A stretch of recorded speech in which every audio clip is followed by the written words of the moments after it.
প্রিয় বন্ধুরা, এই যে নতুন পুকুরটি আপনারা দেখতেছেন, এটি আমার নতুন পুকুর।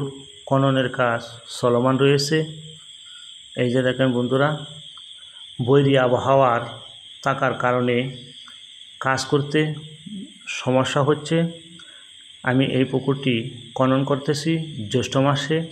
আপনারা জানেন জ্যৈষ্ঠ মাসে বৃষ্টি হয়, সেই বৃষ্টির পানি আমার পুকুরে জমে থাকে এবং সাথের জমিগুলো থেকেও পানি আসে, যে কারণে আমি ইলেকট্রিক সেচ পাম্প ব্যবহার করে আমি পানি সরিয়ে নিচ্ছি। তাহলে দেখতে থাকেন। ওই দিকে ওই যে আমাদের ঘর, আমরা যে ঘরে বসবাস করি আমাদের ফ্যামিলি নিয়ে, ওই ঘর হলো এটা। আর ওই দিক দিয়ে আমার কাকার বাড়ি, আর ওই দিক দিয়ে আমার কাকার পুকুর।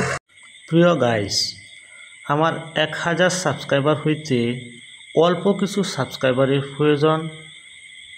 ভিউয়ার্স, আপনারা যারা আমার এই ভিডিওটা দেখতেছেন, আমি তাদেরকে বলবো, ভিউয়ার্স, আপনারা যারা আমার এই চ্যানেলটি সাবস্ক্রাইব করেন নাই, আপনারা সাবস্ক্রাইব করে আমাকে একটু সাপোর্ট দিয়ে যান।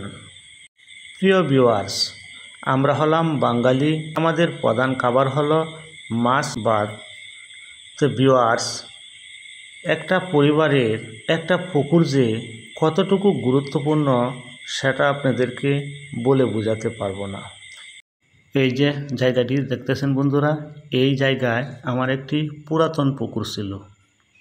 আর এই পুকুরে আমি গত বছর 1500 পিস পাঙ্কাশ মাছ এবং কিছু রুই, মৃগেল, কাতল, সিলভার কাপ এই জাতের মাছ মিশ্র চাষ হিসাবে এই পুকুরে আমি করেছিলাম। তো বন্ধুরা, আমি এই 1500 পাঙ্কাশ মাছ আমি বিক্রি করেছি এই বছর 2 লক্ষ টাকা, এবং যে রুই, মৃগেল, সিলভার কাপ, কাতল এই মাছগুলো আমি 80,000 টাকা বিক্রি করেছি। আমার সর্বমোট খরচ হয়েছিল 2 লক্ষ টাকা।